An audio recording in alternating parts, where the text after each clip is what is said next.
बुरहानपुर में नगर निगम के ठेकेदारों ने रोड चौड़ीकरण के नाम पर परकोटे की प्राचीर दीवार के कुछ हिस्सों को ही ध्वस्त कर दिया। इस पर कांग्रेस के पूर्व जिला अध्यक्ष अजय रघुवंशी और मजदूर यूनियन अध्यक्ष ठाकुर प्रियांक सिंह ने नाराजगी जताई और मध्य प्रदेश पुरातत्व सर्वेक्षण विभाग के क्षेत्रीय डायरेक्टर से इसकी शिकायत की। ऐतिहासिक धरोहर से छेड़खानी करने वालों पर कार्रवाई की मांग। नीमच जिले के जावद में कुंवारों के देवता बिल्लम बाबजी की स्थापना हो गई। धान मंडी में स्थापित बाबजी के दर्शन के लिए कतारें लगने लगी हैं। मान्यता ये है कि बिल्लम बाबजी की विधि विधान से पूजा करने पर जल्द ही कुंवारों की शादी हो जाती है। इसी अभिलाषा से यहाँ दूर दूर से कुंवारे आते हैं शादी की अर्जी लगाने। कुंवारों के देवता बिल्लम बाबजी की स्थापना रंगपंचमी के दिन होगी। अंतर्राष्ट्रीय हिंदू परिषद और राष्ट्रीय बजरंग दल के संस्थापक प्रवीण तोगड़िया जबलपुर पहुंचे, जहां उन्होंने वेस्टलैंड में संगठन के कार्यकर्ताओं की एक अहम बैठक ली। इस बैठक में उन्होंने हर जिले और ग्रामीण इलाकों में हनुमान चालीसा केंद्र खोलने का आह्वान किया। इस दौरान उन्होंने कहा कि भारत को हिंदू राष्ट्र बनाना है तो हिंदुओं को एकजुट होना पड़ेगा। झाबुआ के पास हाथीपावा की पहाड़ी पर भीषण आगजनी हुई। इस आग में कई पेड़ और पौधे जलकर राख हो गए।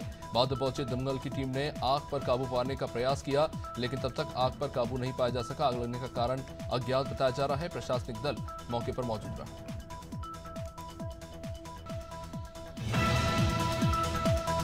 जबलपुर की कॉलोनी के निवासियों ने बिल्डर के खिलाफ धोखाधड़ी की रिपोर्ट दर्ज कराई। मामला रांची थाना क्षेत्र के अंतर्गत झुरझुरू स्थित कृष्णा कॉलोनी से जुड़ा है। कॉलोनी वासियों का ये कहना है कि 3 साल पहले बिल्डर ने कृष्णा कॉलोनी का निर्माण किया, जिसमें करीब 20 परिवारों ने मकान खरीदे।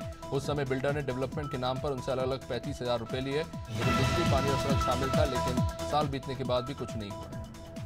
दिल्ली के मुख्यमंत्री अरविंद केजरीवाल की गिरफ्तारी को लेकर 31 मार्च को आम आदमी पार्टी और इंडिया गठबंधन की रामलीला मैदान में बड़ी रैली है। इस रैली के जरिए विपक्ष अपनी ताकत दिखाएगा। हालांकि कांग्रेस के वरिष्ठ नेता जयराम रमेश का कहना है कि रैली किसी एक व्यक्ति के लिए नहीं, इसमें सभी नेता और सारी पार्टियां शामिल होंगी। ये रैली किसी व्यक्ति को बचाने के लिए।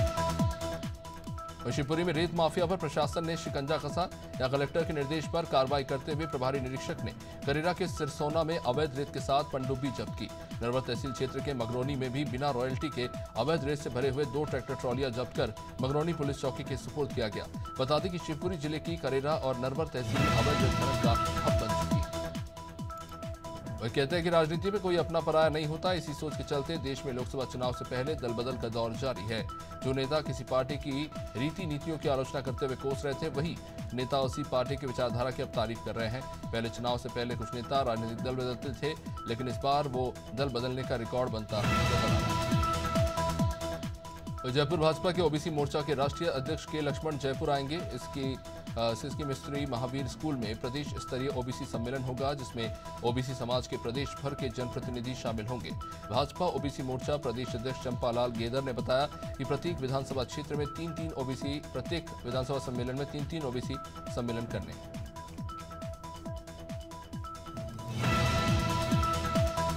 मध्य प्रदेश में रंग पंचमी की धूम है। पुराने शहर के सुभाष चौक, बरखेड़ी और नए भोपाल में शाहपुरा से गेर निकाली जा रही है। संतनगर, भेल और कोलार में भी हुरियारों की टोली धूमधाम से रंग पंचमी मनाती नजर आई।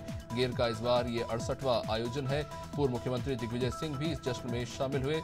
हिंदू उत्सव समिति के चल समारोह संयोजक देवेंद्र सिंह बना ने बताया कि गेर लोहा बाजार होते हुए हनुमान जी की मड़िया पर समाप्त हुई। लोकसभा चुनाव के मद्देनजर आचार संहिता लागू है। ऐसे में पुलिस पूरे एक्शन मोड पर है। भोपाल के हनुमानगंज पुलिस ने भारी मात्रा में शराब के साथ एक आरोपी को पकड़ा। कार्रवाई में पुलिस ने 492 लीटर अंग्रेजी शराब बरामद की, साथ ही लोडिंग ऑटो भी जब्त किया। अवैध शराब और ऑटो की कीमत 5 लाख बताई जा रही है। फिलहाल पुलिस कार्रवाई में जुटी हुई है। इंदौर में शनिवार को रंगपंचमी की धूम रही। लोग डीजे पर नाचते गाते रहे। मशीनों से रंग गुलाल उड़ाया गया। मुख्यमंत्री डॉक्टर मोहन यादव भी जिसमें शामिल हुए। उन्होंने रथ से पानी की बौछार कर रंग बरसाया।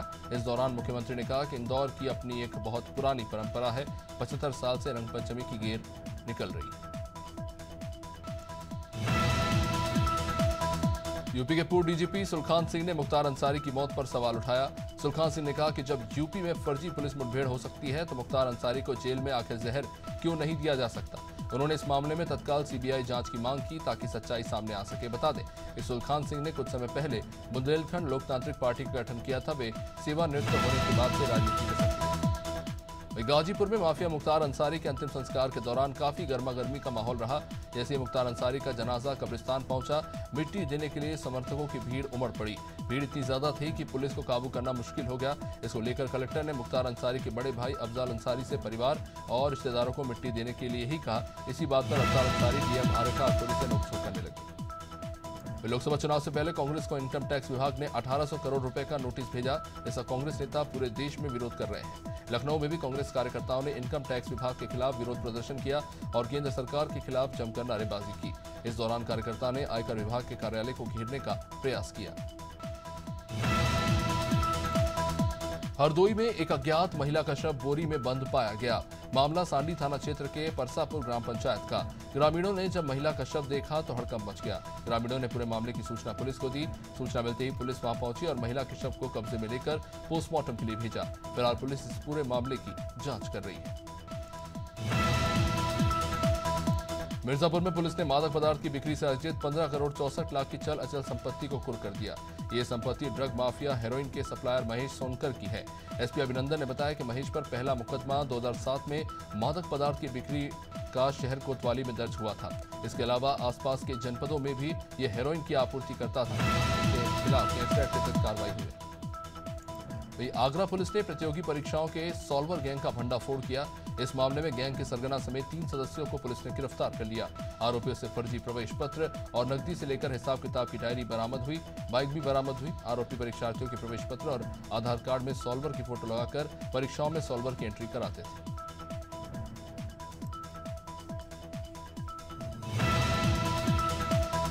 बहराइच के डीएम और एसपी ने जिला जेल का निरीक्षण कर हालात का जायजा लिया। इस दौरान दोनों अधिकारियों ने जेल के भीतर कैदियों की खान-पान और रहन-सहन की व्यवस्था बारीकी से देखी। उन्होंने जेल के अधिकारियों और कैदियों से भी बातचीत की और कारागार के अधिकारियों को आवश्यक निर्देश भी दिए।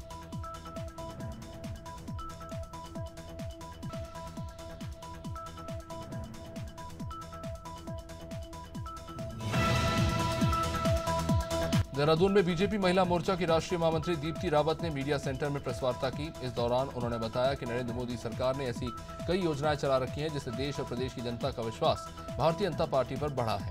महिलाओं को नेतृत्व देने और उनको आगे बढ़ाने का काम सिर्फ बीजेपी सरकार ने किया। बीजेपी ने उत्तराखंड में भी लोकसभा चुनाव में 5 में से 1 सीट पर महिला प्रत्याशी को उतारा। आगामी लोकसभा चुनाव में पीएम मोदी और भाजपा के राष्ट्रीय अध्यक्ष जेपी नड्डा उत्तराखंड में धुआंधार प्रचार करने वाले हैं। दोनों दिग्गजों की उत्तराखंड में होने वाली जनसभाओं की तिथि भी भाजपा ने घोषित कर दी है। पीएम मोदी 2 अप्रैल को उत्तराखंड के रुद्रपुर में नैनीताल से लोकसभा प्रत्याशी अजय भट्ट के समर्थन में विशाल जनसभा को संबोधित करेंगे। भाजपा प्रदेश महामंत्री आदित्य कोठारी ने इसको लेकर बयान दिया। वहीं हरदोई संडीला में निजी स्कूल के वार्षिक परीक्षाफल उत्तीर्ण करने वाले छात्र छात्राओं को सम्मानित किया गया। इसमें अधिकतम मार्क्स लाने वाले छात्र छात्राओं को विद्यालय प्रबंधन के द्वारा मेडल और प्रशस्ति पत्र देकर सम्मानित किया गया, जिससे छात्रों के चेहरे पर काफी खुशी दिखाई दी। विद्यालय में परिवार द्वारा छात्र छात्राओं के उज्जवल भविष्य की कामना की। अमरवाड़ा थाना अंतर्गत नगर के सुखारी में आपसी रंजिश और जमीन विवाद को लेकर महुआ बीनने गए एक बुजुर्ग की हत्या कर दी गई। वहीं उनकी पत्नी की हालत भी गंभीर है। शनिवार सुबह 5 बजे बसंती, विस्तो, पार्वती और माया एक साथ महुआ बीनने के लिए खेत में गए थे। तभी वहां पर राजा राम, गुल्ली जुनी और जगदीश वहां पहुंचे। उनके साथ मारपीट की। बुजुर्ग विस्तो की मौत। कौशाम्बी में गौवध कर रहे गौकशों को बजरंग दल के कार्यकर्ताओं ने दौड़ाया। बीती रात करारी थाना क्षेत्र के सालेपुर गांव में मवेशी की सूचना मिलने पर बजरंग दल और बीजेपी के कार्यकर्ता वहां पहुंचे। इस दौरान गौकश वहां से फरार हो गए। जहां एक मवेशी का शव बरामद हुआ है तो 2 मवेशी बंधे हुए पाए गए। पुलिस इस मामले की जांच कर रही है। जेसी नगर पुलिस ने अफीम की खेती पकड़ी। सागर जिले की जेसी नगर पुलिस ने 740 पौधे जब्त किए। आरोपियों ने प्याज और गेहूं की फसल के बीच में अफीम लगाई हुई थी। पुलिस ने चरणलाल कांची के खेत से 1,10,000 के अफीम के पौधे बरामद किए। राजस्व विभाग से जानकारी जुटाई जा रही है कि खेत किसका है और इसे कौन जोत रहा था। शिवपुरी में कोतवाली पुलिस ने 2 अलग-अलग स्थानों से चेकिंग के दौरान स्मैक और गांजा सहित 2 आरोपियों को गिरफ्तार किया। इसमें एक आरोपी के कब्जे से 18 ग्राम स्मैक बरामद की गई है, जिसकी कीमत 1,80,000 बताई जा रही है। दूसरे के कब्जे से एक टेम्पो समेत 5 किलो 300 ग्राम गांजा जब्त किया गया है। कोतवाली पुलिस का कहना है कि पुलिस अधीक्षक ने नशे के खिलाफ मुहिम चलाने की सख्ती में ग्रामीणों ने रेलवे प्रशासन के खिलाफ विरोध प्रदर्शन किया। दरअसल रेलवे प्रशासन ने सकरेली संपार फाटक को रेलवे ने 1 अप्रैल से पूरी तरह से बंद करने का फैसला लिया, जिससे ग्रामीणों को परेशानियों का सामना करना पड़ेगा। ग्रामीणों ने रेलवे संपार फाटक बंद नहीं करने की मांग की, तो वहीं अब ग्रामीणों ने मांग पूरी न होने पर लोकसभा चुनाव का बहिष्कार करने की बात कही। रायपुर में कलेक्टर डॉक्टर गौरव कुमार सिंह ने शासकीय प्राथमिक शाला और आंगनबाड़ी केंद्र चिचोली का निरीक्षण किया, जिस दौरान शासकीय प्राथमिक शाला में मिड डे मील में मिलने वाले भोजन की गुणवत्ता को उन्होंने जाना। साथ ही आंगनबाड़ी में निरीक्षण के दौरान बच्चों से पूरक पोषण आहार की नाश्ते को लेकर भी जानकारी ली। इस दौरान एसएसपी संतोष सिंह, तिल्दा अनुविभागीय अधिकारी प्रकाश मंडल समेत अन्य अधिकारी उपस्थित रहे। पौड़ी में नवनियुक्त अपर पुलिस अधीक्षक लोकेश्वर सिंह कोतवाली पहुंचे। यहां पर पुलिस अधीक्षक ने प्रेस कॉन्फ्रेंस की, जिस दौरान उन्होंने कोटद्वार में बढ़ते नशे और बिगड़ती यातायात व्यवस्था से अवगत कराया। उन्होंने युवाओं में बढ़ते नशे पर चिंता व्यक्त करते हुए कहा कि बढ़ते नशे को केवल पुलिसिंग से नहीं हटाया जा सकता, इसके लिए समाज को भी जागरूक होना पड़ेगा।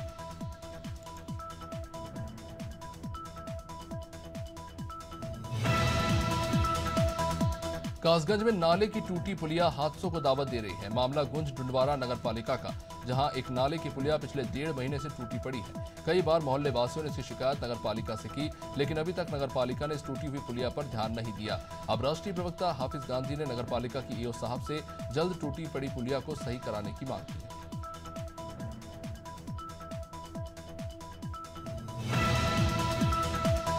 हरदोई में पाली थाना पुलिस को लोकसभा चुनाव से पहले बड़ी सफलता हाथ लगी। पुलिस ने अवैध हथियार फैक्ट्री का भंडाफोड़ किया। मौके से पुलिस ने भारी मात्रा में अवैध हथियार और शस्त्र बनाने के उपकरण बरामद किए। साथ ही 2 आरोपियों को गिरफ्तार किया। बताया जा रहा है कि लोकसभा चुनाव में अवैध हथियारों का दुरुपयोग हो सकता था।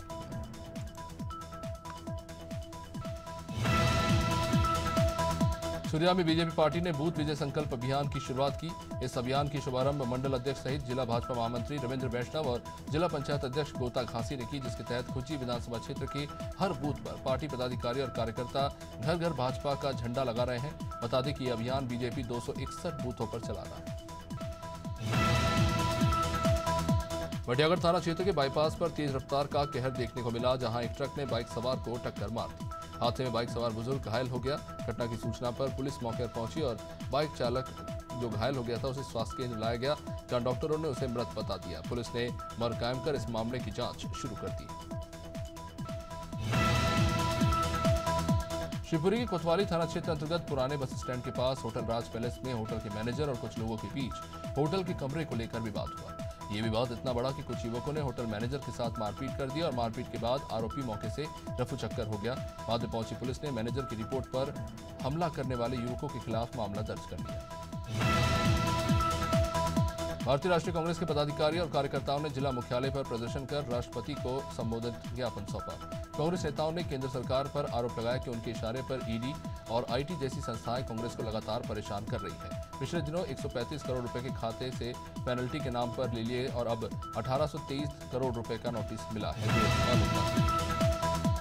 लोकसभा निर्वाचन 2024 में मतदान प्रतिशत में बढ़ोतरी के उद्देश्य से स्वीप कार्यक्रम हुआ, जिसके अंतर्गत मतदाता जागरूकता रैली और स्वीप गुड मॉर्निंग महासमुंद का आयोजन शनिवार को स्थानीय मिनी स्टेडियम में किया गया। मतदाता जागरूकता कार्यक्रम के तहत मानव श्रृंखला बनाकर महिला समूह, विद्यार्थी, अधिकारी, कर्मचारियों समेत हजारों लोगों ने 100% मतदान की शपथ ली। लोकसभा में सामान्य निर्वाचन 2024 की स्वीप गतिविधियों की श्रृंखला में शनिवार को संयुक्त मतदाता जागरूकता रैली निकाली गई। डीएम मंगला प्रसाद सिंह ने इस रैली को पुलिस लाइन से हरी झंडी दिखाकर रवाना किया। रैली पुलिस लाइन से शुरू होकर सिनेमा चौराहा, नुमाइश चौराहा होते हुए गांधी भवन पर जाकर समाप्त हुई। आजमगढ़ जिले में रौनपार थाना क्षेत्र के ग्राम सेठाकोली में मूक बधिर युवती के साथ गैंगरेप करने वाले 2 बदमाश पुलिस मुठभेड़ में गोली लगने से घायल हो गए। दोनों को उपचार के लिए जिला अस्पताल आजमगढ़ भेजा गया। बाजार गोसाई के पास भैसाड़ पुल पर पुलिस टीम द्वारा घेराबंदी करने पर बदमाशों ने पुलिस टीम पर फायरिंग कर दी। पुलिस द्वारा जवाबी फायरिंग करने पर दोनों बदमाश घायल हो गए।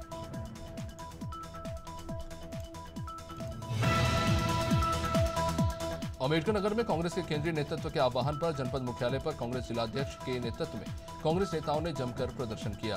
कांग्रेस के खातों को सीज किए जाने के विरोध में कार्यकर्ताओं ने नारेबाजी करते हुए अपने कार्यालय से कलेक्ट्रेट के लिए निकले, लेकिन रास्ते में ही कांग्रेस कार्यकर्ताओं को गिरफ्तार कर लिया गया।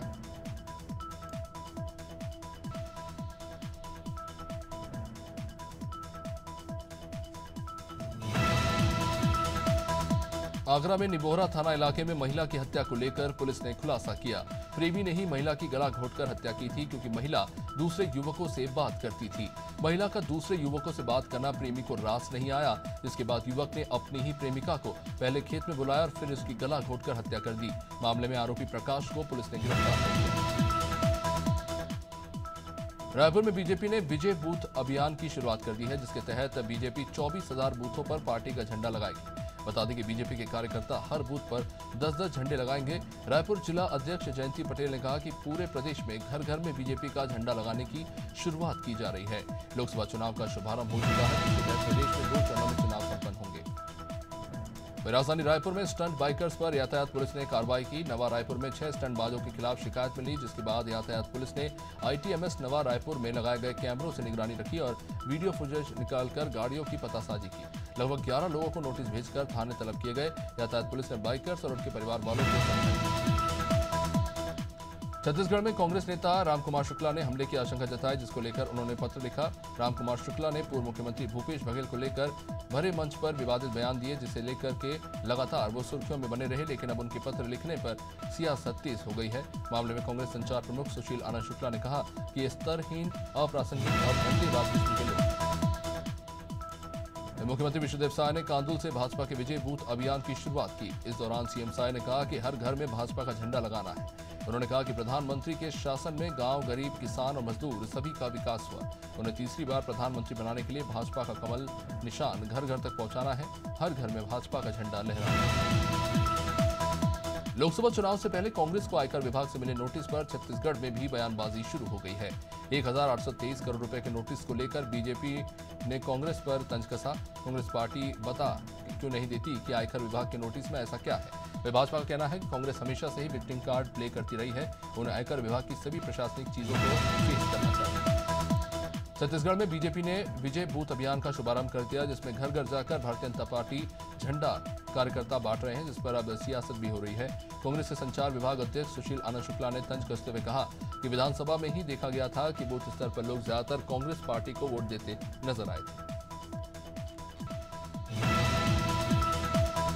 रायपुर में कांग्रेस पार्टी के संचार विभाग अध्यक्ष सुशील आनंद शुक्ला ने बीजेपी विधायक अजय चंद्राकर के बयानों पर पलटवार किया। दरअसल अजय चंद्राकर ने कांग्रेस पार्टी को आतंकी संगठन बताया। इसके पलटवार में कांग्रेस संचार विभाग अध्यक्ष ने कहा कि नाथूराम गोडसे के वंशज, जो कि देश के पहले आतंकवादी थे, उनसे जुड़े लोग अब कांग्रेस को आतंकी संगठन कह रहे हैं। वही सुशील आनंद ने अजय चंद्राकर पर भी कहा कि चंद्राकर को मंत्री पद नहीं मिला। छत्तीसगढ़ में भाजपा ने विजय बूथ अभियान शुरू किया। अभियान के अंतर्गत सभी बड़े दिग्गज नेता और कार्यकर्ता विभिन्न क्षेत्रों में जाकर जनता से संवाद और सभाएं कर रहे हैं। इसी कड़ी में मुख्यमंत्री विष्णुदेव ने ग्राम कंदूल में ग्रामवासियों को संबोधित किया। अपने संबोधन में सीएम ने कांग्रेस पर तंज कसते हुए कहा कि छत्तीसगढ़ में कांग्रेस से भरोसा पूरी तरह उठ चुका है। लोकसभा चुनाव के लिए छत्तीसगढ़ में बीजेपी ने स्टार प्रचारकों की सूची जारी हो गई है, जिसमें भारतीय जनता पार्टी के तमाम बड़े दिग्गज नेता और अभिनेताओं के नाम नजर आ रहे हैं। वहीं दूसरी ओर कांग्रेस पार्टी ने भी अपने स्तर पर सूची जारी कर दी। इसमें केंद्र के बड़े नेताओं के नाम शामिल हैं। बता दें कि जहां एक तरफ भारतीय जनता पार्टी से पीएम मोदी, राष्ट्रीय अध्यक्ष जेपी नड्डा, गृहमंत्री शाह समेत तमाम दिग्गज मैदान में है, तो दूसरी ओर कांग्रेस के बड़े नेता मैदान में हैं। रायगढ़ में पुलिस ने अवैध शराब तस्कर महिला को गिरफ्तार किया। मामला कोतवाली थाना क्षेत्र के ढीमरापुर चौक का। कोतवाली थाना प्रभारी सुखनंदन पटेल को सूचना मिली कि ढीमरापुर चौक पर एक महिला भारी मात्रा में अवैध शराब बेचने के लिए रखी हुई है। जानकारी मिलने के बाद थाना प्रभारी ने तत्काल महिला उप निरीक्षक दीपिका निर्मलकर को कार्रवाई के लिए निर्देश दिए।